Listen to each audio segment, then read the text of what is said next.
अस्सलाम वालेकुम everyone, welcome to my YouTube channel. आज की वीडियो में हम लाइसोसोम को डिस्कस करेंगे। लाइसोसोम क्या है? सेल का एक बहुत इंपॉर्टेंट स्ट्रक्चर है। सेल में प्रेजेंट एक बहुत इंपॉर्टेंट स्ट्रक्चर है जिसका सेल में बहुत से इंपॉर्टेंट फंक्शंस है। तो स्टार्ट करते हैं। लाइसोसोम का जो वर्ड है ये किससे बना है? दो वर्ड से मिलकर बना है, लाइसो और सोम्स। लाइसो का जो वर्ड है लाइसो, ये निकला है लाइसिस से। लाइसिस का मतलब क्या होता है? Break down. किसी भी कॉम्प्लेक्स मॉलिक्यूल को, किसी भी लार्जर पार्टिकल की ब्रेक डाउन, इससे हम क्या कहते हैं? लाइसिस। और सोम्स का वर्ड किससे निकला है? सोमा। सोमा का मतलब क्या होता है? बॉडी, कोई भी स्ट्रक्चर, कोई भी बॉडी। तो लाइसोसोम का मतलब क्या हुआ? ऐसी बॉडी जो किसी भी पार्टिकल या किसी भी स्ट्रक्चर को ब्रेक डाउन करे। लाइसोसोम का स्ट्रक्चर कैसा है? Small spherical body bounded by single membrane. Lysosome कैसा है? स्मॉल स्ट्रक्चर है इसका, राउंडेड स्ट्रक्चर है, सर्कुलर शेप का इसका स्ट्रक्चर है और bounded by single membrane. Lysosome के अराउंड मेम्ब्रेन की सिंगल लेयर प्रेजेंट है। इसके अलावा लाइसोसोम में कुछ एंजाइम्स प्रेजेंट है जिसे क्या कहते हैं? Digestive enzyme. क्योंकि लाइसोसोम का फंक्शन क्या है? सेलुलर डाइजेशन, सेल की डाइजेशन करना। तो लाइसोसोम में जो एंजाइम प्रेजेंट है वो उसको सेलुलर डाइजेशन में हेल्प करता है, इसीलिए इन एंजाइम्स को हम क्या कहते हैं? Digestive enzymes. कंपोजिशन देखते हैं। कंपोजिशन का मतलब क्या होता है कि लाइसोसोम किन स्ट्रक्चर से मिलकर बना है, किन मॉलिक्यूल से, किन पार्टिकल से मिलकर बना है। तो लाइसोसोम में कौन सा मॉलिक्यूल्स प्रेजेंट हैं? Protein, lipid. ये दो स्ट्रक्चर मिलकर क्या बना रहे हैं? लाइसोसोम की जो मेम्ब्रेन है, मेम्ब्रेन का स्ट्रक्चर बना रहे हैं। इसके अलावा लाइसोसोम में कुछ एंजाइम्स प्रेजेंट है, डाइजेस्टिव एंजाइम जो हमने देखा था। अच्छा, अब लाइसोसोम का साइज देखें तो इसका साइज पहले हमने देखा है, इसका साइज क्या है? स्मॉल साइज है, 0.05 से 0.2 माइक्रोमीटर। लेकिन कुछ सेल्स में इसका साइज 0.8 माइक्रोमीटर तक भी है। किन सेल्स में? न्यूट्रोफिल्स। न्यूट्रोफिल्स में इसका साइज लार्ज क्यों है? क्योंकि न्यूट्रोफिल्स का फंक्शन क्या है? फैगोसाइटोसिस। कोई भी फॉरेन पार्टिकल अगर हमारी बॉडी में एंटर हो रहा है उसको एनगल्फ करेगा कौन? न्यूट्रोफिल्स। न्यूट्रोफिल का फंक्शन क्या है? हमारी बॉडी को फॉरेन पार्टिकल से प्रोटेक्शन प्रोवाइड करना। तो अगर कोई फॉरेन पार्टिकल हमारी बॉडी में एंटर हो गया तो न्यूट्रोफिल क्या करता है? उसको एनगल्फ करके, उसको फैगोसाइटोस करके उसकी ब्रेक डाउन करता है। ब्रेक डाउन कौन करेगा? न्यूट्रोफिल में लाइसोसोम्स। इसीलिए न्यूट्रोफिल का काम क्या है? फैगोसाइटोसिस। इसीलिए उसमें लाइसोसोम का साइज क्या है? लार्ज है, क्योंकि लाइसोसोम का मेजर रोल है न्यूट्रोफिल्स में। अच्छा, अब एंजाइम देखें तो एंजाइम क्या है? Contain hydrolytic enzymes, acid hydrolase. अब इन वर्ड्स का मतलब क्या है? हाइड्रोलाइटिक एंजाइम क्या होते हैं? वो एंजाइम जो पार्टिकल्स की ब्रेक डाउन करे इन प्रेजेंस ऑफ वाटर। ऐसे एंजाइम्स को हम क्या कहते हैं? Hydrolytic enzymes. इसके अलावा एसिड हाइड्रोलेज, हाइड्रोलाइटिक एंजाइम है एसिड हाइड्रोलेज। इसका मतलब क्या है कि जो एंजाइम का फंक्शन है वो एसिडिक पीएच पे, एसिडिक एनवायरनमेंट में ज़्यादा अच्छा होगा। क्योंकि हमने एंजाइम्स में देखा है कि कुछ एंजाइम्स क्या होते हैं? पीएच स्पेसिफिक होते हैं सारे एंजाइम्स। कुछ एंजाइम का फंक्शन एसिडिक एनवायरनमेंट में ज़्यादा होता है, कुछ एंजाइम का फंक्शन बेसिक पीएच पर होता है और कुछ एंजाइम न्यूट्रल पीएच पे वर्क करते हैं।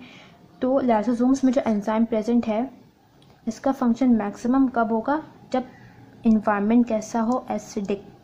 पीएच क्या हो? लो पीएच पर एसिडिक एनवायरनमेंट में इसका फंक्शन मैक्सिमम होगा। और हाइड्रोलाइटिक एंजाइम क्यों कह रहे हैं? क्योंकि उस एंजाइम, वो एंजाइम जो फंक्शन परफॉर्म करेगा किसके प्रेजेंस में करेगा? वाटर की प्रेजेंस में। इसके अलावा degrade all bio macromolecule. Lysosomes में जो एंजाइम प्रेजेंट है, जो डाइजेस्टिव एंजाइम्स थे, वो क्या कर सकते हैं? जितने भी बायो मैक्रोमोलिक्यूल्स हैं जैसे कि प्रोटीन है, कार्बोहाइड्रेट्स, लिपिड या न्यूक्लिक एसिड, सारे मॉलिक्यूल्स की ब्रेक डाउन कर सकते हैं वो एंजाइम्स। किसकी प्रेजेंस में करेंगे? वाटर की प्रेजेंस में और एसिडिक। जब लाइसोसोम की फॉर्मेशन देखते हैं कि सेल में लाइसोसोम कैसे बनता है। सेल के सेंटर में क्या प्रेजेंट होता है? न्यूक्लियस। न्यूक्लियस के अराउंड क्या प्रेजेंट होता है? एक सेल ऑर्गेनल, जिसे क्या कहते हैं? ER, endoplasmic reticulum. Endoplasmic reticulum का फंक्शन क्या होता है? इस पर राइबोसोम्स प्रेजेंट है। इसका फंक्शन क्या होता है कि ये प्रोटीन सिंथेसिस करता है, प्रोटीन बनाता है। और वो प्रोटीन जो इसमें बन रहे हैं वो वेसिकल्स की फॉर्म में। मेम्ब्रेन बाउंड होकर वेसिकल्स की फॉर्म में कहाँ आते हैं, गोल्जी अपरेटस के पास होगा। अभी यहाँ पर जो भी प्रोटीन बना है वो रॉ मटेरियल की फॉर्म में है, अभी वो फंक्शनल नहीं है। अब वो आएगा एक और ऑर्गेनल के पास, जिसे क्या कहते हैं, गोल्जी अपरेटस। यहाँ पर आकर उसकी मॉडिफिकेशन होगी, इसकी फर्दर प्रोसेस होगी। उसके बाद अब जो यहाँ से वेसिकल्स निकलेंगे वो कैसे, फंक्शनल। तो लाइसोसोम्स में भी क्या प्रेजेंट है, प्रोटीन। इसके अलावा एंजाइम्स, एंजाइम्स भी क्या होते हैं, सारे प्रोटीन इन नेचर। तो लाइसोसोम्स में कहाँ फॉर्म होगा, ईआर में। ईआर में वेसिकल्स की फॉर्म में लाइसोसोम निकलेगा। अब जो यहाँ से लाइसोसोम निकल रहा है वो रॉ फॉर्म में है, अभी वो इस काबिल नहीं है कि वो सेल में फंक्शन परफॉर्म कर सके। वो कहाँ आएगा, गोल्जी अपरेटस के पास, इस साइड से एंटर होगा।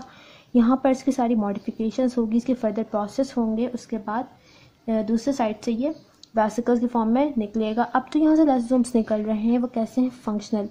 अब ये अपना फंक्शन सेल में परफॉर्म कर सकता है। इसमें जो एंजाइम्स हैं वो कैसे हैं, फंक्शनल है। अब ये जो भी पार्टिकल है, जो भी फॉरेन पार्टिकल है या जो भी सेल है, उसकी डाइजेशन, इसकी ब्रेक डाउन कर सकता है। लाइसोसोम्स का फंक्शन देखते हैं। लाइसोसोम का क्या फंक्शन है सेल में, हेट्रोफैगी और ऑटोफैगी।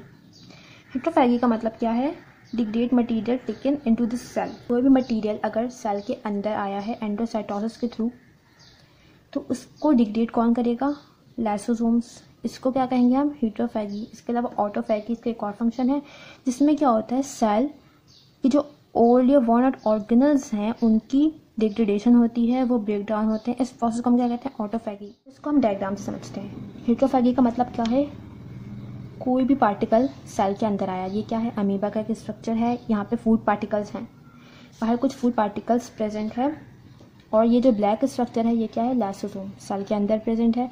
फूड पार्टिकल सेल के अंदर एंटर हुआ, एक वैक्यूल की फॉर्म से हम क्या कहते हैं, फूड वैक्यूल। अब यहाँ पर क्या होगा, लाइसोसोम उस फूड वैक्यूल से जाके अटैच होगा, लाइसोसोम की मेम्ब्रेन रप्चर होगी। लाइसोसोम में जो एंजाइम्स प्रेजेंट है वो इस फूड को क्या करेंगे, डाइजेस्ट करेंगे। यहाँ पर फूड क्या हो चुका है, डाइजेस्ट हो चुका है। इस प्रोसेस को हम क्या कहते हैं, इंट्रासेल्युलर डाइजेशन। क्योंकि इंट्रा का मतलब क्या होता है, इनसाइड, सेल्युलर मतलब सेल के अंदर, और डाइजेशन जो ब्रेक डाउन हो रही है पार्टिकल की वो कहाँ हो रही है, सेल के अंदर। इसलिए इस प्रोसेस को हम क्या कहते हैं, इंट्रासेल्युलर डाइजेशन, और इसे हम हेट्रोफैगी भी कहते हैं। इसके बाद जो उसका फंक्शन था वो क्या है, ऑटोफैगी। ऑटोफैगी का मतलब क्या है, सेल के अपने अंदर जो पार्टिकल प्रेजेंट है, कोई भी ऑर्गेनल हो सकता है, उसकी ब्रेक डाउन। यहाँ पर क्या था, फूड पार्टिकल या कोई भी जो फॉरेन पार्टिकल है।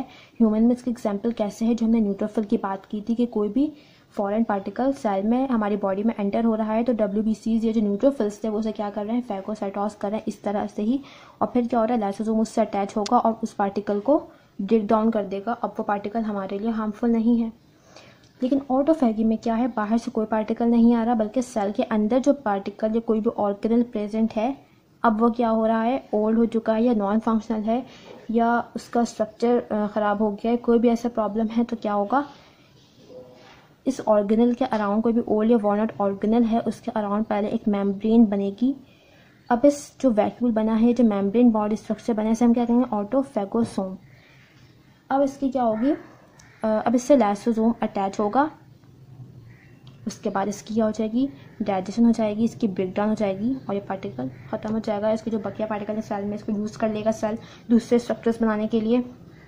अच्छा, इसके अलावा एक और बात है, पैथोलॉजिकल कंडीशन में क्या होगा, सेल के अंदर लाइसोसोम प्रेजेंट है। सेल जो है, अभी सेल का स्ट्रक्चर, पूरा स्ट्रक्चर सेल का जो है वो अल्टर हो चुका है। अभी सेल को क्या होना है, सेट होनी है। तो इस कंडीशन में क्या होगा कि सब सेल डेथ होगी। सेल डेथ होगी तो क्या होगा, लाइसोसोम सेल में प्रेजेंट है, हर सेल में प्रेजेंट है। इसकी मेम्ब्रेन रप्चर होगी और इसमें क्या प्रेजेंट है, कुछ enzyme, digestive enzyme, hydrolase enzyme. इसकी मेम्ब्रेन रप्चर होगी, सारे एंजाइम्स बाहर आएंगे, सेल के बाहर नहीं आएंगे, लाइसोसोम के बाहर आएंगे, सेल के अंदर ही रहेंगे। और फिर वो एंजाइम क्या करेंगे, सेल के जो भी स्ट्रक्चर हैं, प्रोटीन से ही बने हैं, सारे लिपिड से बने हैं, उन सब को डाइजेस्ट कर देंगे। और फिर सेल की मेम्ब्रेन रप्चर हो जाएगी और ये सारे जिसके सेल के अंदर के मटेरियल थे वो इससे सब बाहर आ जाएंगे। तो इस प्रोसेस को हम क्या कहते हैं, ऑटोलाइसिस के। लाइसोसोम ने अपने ही सेल को ब्रेक डाउन कर दिया है, अपने ही सेल को ख़त्म कर दिया है। इसीलिए हम लाइसोसोम के लिए एक और वर्ड यूज़ करते हैं, सुसाइड पैक्स। सुसाइड्स बैग का मतलब क्या है, लाइसोसोम्स का ही दूसरा नाम क्या है, सुसाइड बैग्स, क्योंकि लाइसोसोम क्या कर सकता है, जिस सेल में वो प्रेजेंट है उस सेल को खुद ही वो ऑटोलाइसिस की कर सकता है, उस सेल को खुद वो ब्रेक डाउन कर सकता है, उस सेल को पूरा ख़त्म कर सकता है।